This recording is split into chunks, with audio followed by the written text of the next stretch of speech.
Well, it's really an honor to be here too. Well, I'm just curious, what branch of the military did you serve in? I was in the Navy. And what rank did you have when you I was a radium in third class when I left the Navy. okay. Third class, but the only reason I was third class is I didn't go up for second class. But we did the same work as the first class, radium and would do, copy code. Tell me, what year did you enlist? The year the war started, and I enlisted in December, right after the Japanese bombed Pearl Harbor. Uh, the starting of the story goes that it was a nice Sunday afternoon, and I was washing my father's car. My brother was with me, and we had the radio on, and all of a sudden a news report came over that the Japanese bombed Pearl Harbor. Well, I couldn't do anything but throw the hose over the car and squirt it at my brother and say, bang, bang. And he said, bang, bang to you too.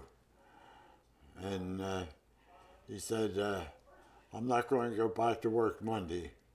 How about we go up to Philadelphia? And we went up to Philadelphia to enlist. We were going to enlist in the Coast Guards. Well, we were from Wildwood. We knew the back bay of the 5 Mile beach there and knew the ocean out in front of it, and we thought maybe they could use us. But the fellow said, no, we could. He said, but you, pointing to my brother, we can't take you. Do you know you have a heart murmur? And my brother looked at him. He never knew he had a heart murmur. And he said, well, there goes that. I said, well, I'm not going to join without you. Guys, I'll tell you what. Then why don't you go down the hallway? You go down the hallway, and the CB's down there. They'll take you because you have a good record of working with steel mill and things like that, and for machinery that you know how to operate. So he went down there and he joined the Seabees, but I would be nothing but an apprentice seaman in the Seabees because I didn't know anything. So I joined the Navy. I got a little piece of paper, report to Great Lakes Naval Training Station, July something. I went up there and reported and took my boot camp. My brother was in boot camp the same time I was. Only he was a couple of camps further away. But we saw each other every other day and had dinner every other day and talked and, just sat there and talked. So he got sent to California, and I got the little piece of paper that said, report to the University of Chicago. University of Chicago, radio man. And there I stayed all that summer, and didn't know how to type. And a radio man does nothing but type. Diddly-da-da-da. And I learned how to type in a month. I learned how to take code. I learned how to send code, and how to say yes, sir, and how to stand up straight and salute the American flag, and how to march from class to class. Until finally a little white piece of paper came. Report to Philadelphia training station. Report to Philadelphia training station, another piece of paper. Report to Boston receiving station. Report to Boston receiving station, and I was the first one there. Me and 5 other fellows. Well, how old were you when you enlisted? Oh, let's see, I was 19 years old. And Had you ever left home before, or was this your first time away? First time away from home. The only time I was away from home, I was with my parents going to Connecticut to see my relatives. But never even went to Boy Scout camp. I was just a homeboy. This is a big adventure. A big adventure. Well, the second slip of paper I got was going to radio school. And I did. I learned to type. I learned to diddly-da-da-da. That's the end, VA. And I learned to send Morse code, but I never had to. Because we had radio silence. All we did was copy, copy, copy. Anyway, I got onto this ship's company in Boston Receiving Station. The ship came into port, and we got on it, and we commissioned it, and we went on a shakedown cruise. And before that, I was in the hospital, before the shakedown cruise. I got pneumonia for some reason. Don't ask me how I did, but I got it. And they put me in a hospital, and they say, you got to get out of the hospital, you got a shakedown cruise to go on. So I was on the binnacle list. Now, if people don't know what a binnacle is, they haven't been in the Navy. The binnacle is the main compass on the ship. And where they have it is in the middle of the ship on a deck. And if you're on the binnacle list, well, you go up to sit by the compass in the afternoon when it's nice and sunny and recuperate. So, shakedown cruise, wonderful. Then we went back to Boston, fixed the ship up again, a couple of little things were done to it. Went out to the Pacific through the canal, and we served time in Pearl Harbor, painting the ship a little. Then we went out to the forward area. So tell me about going out to the forward area. Where was that? It was the North Atlantic, South Pacific? No, it was in the Pacific. It just happened to be they formed this fast carrier task force. What is a fast carrier task force, Ted? It is 4 aircraft carriers in a square, and then in between each aircraft carrier is a battleship or a heavy cruiser. Surrounding those 8 ships is a ring of 10 destroyers, and that is a task group.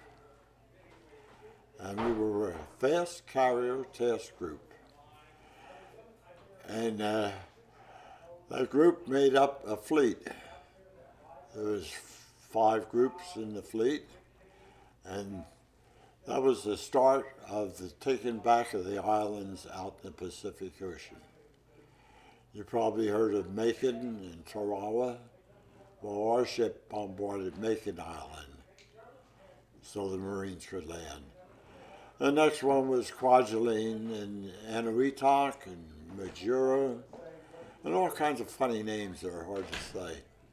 But famous names. But that's the center of the Pacific.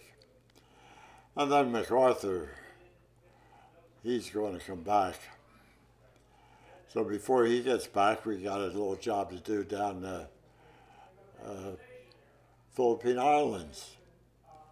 A little bombardment here and bombardment there.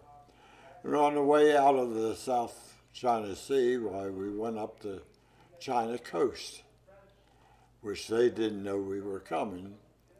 And we bombarded, and we airstrikes against all the airfields that were really damaging the Philippine Islands.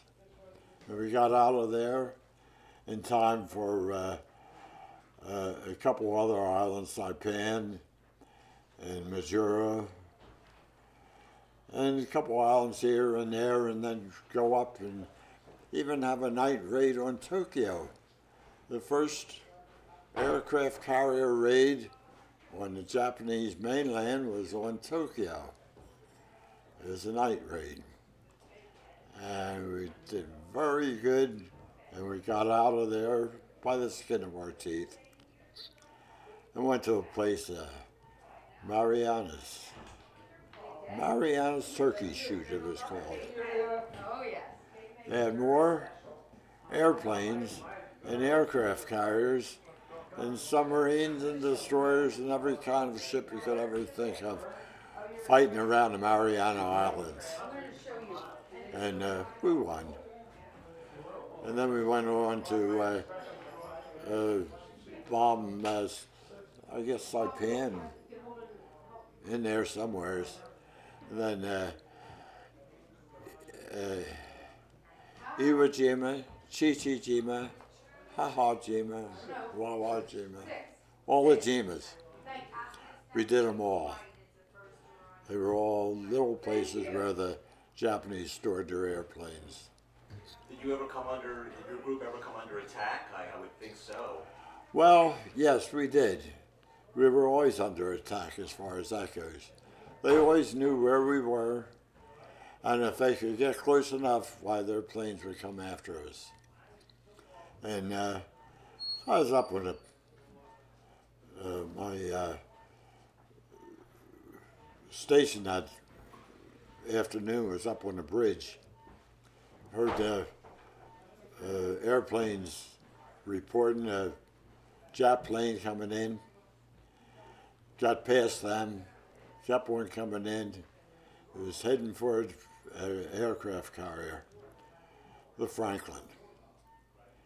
And it dropped its bomb on the Franklin. And then after that, it started to explode, one explosion after the other. And I counted them, 15 explosions. And the admiral of the ship, he said, told the captain, abandon ship, and the captain said, abandon ship. Hell, I'm taking her back. He put the fire out, got back to Pearl Harbor, drug him back to Pearl Harbor with 2 destroyers. He got one of his engines going. He went through the canal and took his ship up and parked it next to New York, Manhattan. And if you bought a war bond, you could go on the ship and see the damage. They sold more war bonds to people to get on the ship to see it than any other place that sold war bonds during the war. They had the record. And I saw that ship being blown apart.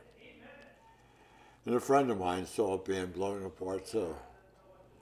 And I met this friend in a recuperation place. He had a heart bypass, and I had one of my knees put in, a new titanium knee. And we'd happen to be talking one day, and here we saw the same ship. We were buddies. Saw the same ship, counted the same number of explosions, and I still have him for a buddy, Marvin. You couldn't have a better friend or an older friend than him. Yeah, he's older than I am, a year older. And so after that, everything was calm and peaceful until one day we got orders to sail back to San Francisco. Got back there, they put an elevator aside of the forward superstructure and painted it and did this to it and did that to it. And that night, President Roosevelt gave us a acceptance speech in San Diego. And he wasn't tired, so he thought he'd take a trip. And he came over to the Baltimore, and we took him on a little trip. We took him to Pearl Harbor. There he met yeah, Admiral Nelson, or what was his name, and the general, the Irish guy, MacArthur, and he had his own friends with him on that trip. In fact, I got a little book here. I didn't know why I brought it, but I did.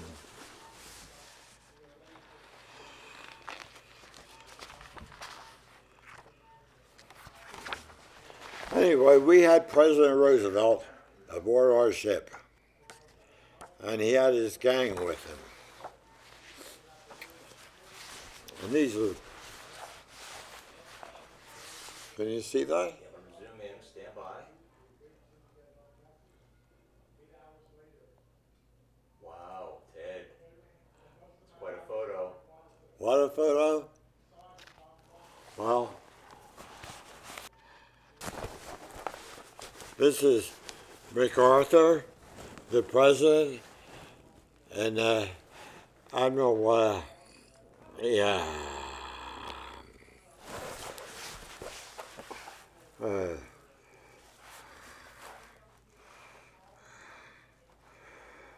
Admiral Leahy and Elmer Davis. Now, Elmer Davis was one of the guys that President Roosevelt palled out with. He happened to be a news commentator. I don't know if you recall the name, Elmer Davis. Well, anyway, he was a good friend of the president. And Judge Rosenman, he was Chief Justice of the Supreme Court. He had his whole gang with him. And Wood, MacArthur, Nimitz, and General Watson, and Admiral Brown, and Admiral McIntyre. They were aboard the USS Baltimore.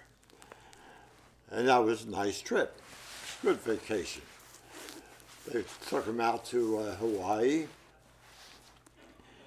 I never saw it before, but we went into Hawaii, and from the time you got to the entrance to the time we got to dock our ship, there were ships parked, nose to bow, nose to bow. And every place on those ships where a man could stand, there was a man standing in a white uniform saluting our ship. It was really something to see, and see all those ships, small ships, large ships, battleships, destroyers, cruisers, aircraft carriers, the whole works. Even the tugboats had the guys standing alongside it in their whites, giving us a salute. And then we parked the ship alongside of a dock, and there on the dock must have been about 300 or 400 men in khakis, dress khakis, that is, welcoming the president. I think every officer on the Hawaiian Islands was there. And he had his talk with Admiral Nimitz and General MacArthur. And what the talk was planning on the next phase of operation, which was going to be the invasion of Japan. It was going to be a long, drawn-out thing. Very long, very drawn out. But they were planning on it. But they had this other little thing going in the meantime, atom bomb, I guess you call it. And that just knocked the stilts out from it. But anyway, we had President Roosevelt aboard our ship. What are we going to do with him? He's having a good time with all his friends.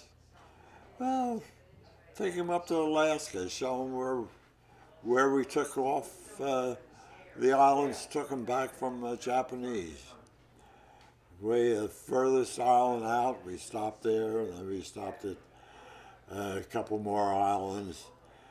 And then Adak and Kodiak and down in Juneau, and then over to Seward, and they made a they made a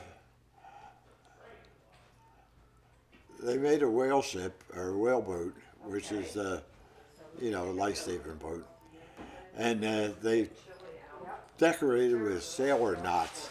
In other words, they make lace out of rope, and they decorated the whole whaleboat with this. And the president went fishing,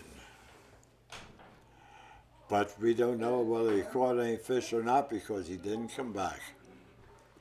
So he was with you for a long time. It sounds like Roosevelt was on your ship for, had to be, how long was that trip? I guess it was almost 2 weeks, because we went, picked him up in San Diego, went to Hawaii, stayed there for half a week, and then went up to Alaska. And in between times, I mean, they're long trips. You get a map out, you'll see how long it is. And we got up to Alaska, but he left our boat, and we thought we did something wrong. Well, they thought by now the Japanese must know he's on the boat. Get him off, take him home. They put him on a destroyer and shipped him home real fast. Nobody knew it. He was back in the White House. He had a little vacation. They didn't know he went to Alaska until it finally came out weeks later. Did you have a chance to meet him at all when he was on the boat? Oh, yes, I was supposed to tell you about that. My friend told me to tell you. Every afternoon, he would go on the first deck up, which was a deck that the 5-inch guns were on, and there was a nice open area there. On a sunny afternoon, it was very pleasant. And so a line would form next to there, and going back so he couldn't even see the line. And one by one, the guys would go up and say, "Good afternoon, Mr. President." And "What's your name, there, sailor?" "My name's Ted Kammer. I'm from Wildwood, New Jersey." "Ah, the seashore along the East Coast." "Yes, sir." I said, "Mr. President," I said, "I also happen to be a stamp collector." "Ah, a stamp collector. Good," he said. "I happen to collect stamps, too." And we started talking about the stamps he collected. I congratulated him on a stamp that he designed, which was a Little America stamp. It was the first stamp that he actually designed to be printed, and it was a good stamp. And it was a 5-cent stamp. Oh, it wasn't a common stamp that you use in postage. Postage was 3 cents then. But I congratulated him on it, and we left. I'm sorry I didn't open my mouth more, but good gosh, it's the president. I'm standing in front of him. I never thought I would. Not bad for a boy from Wildwood, New Jersey. Yes, it wasn't. He was very pleasant. He was the kind of guy that, even if you had a good father, you'd say, "Well, he could be my father too." I mean, the way he talked to the fellows there, it was very,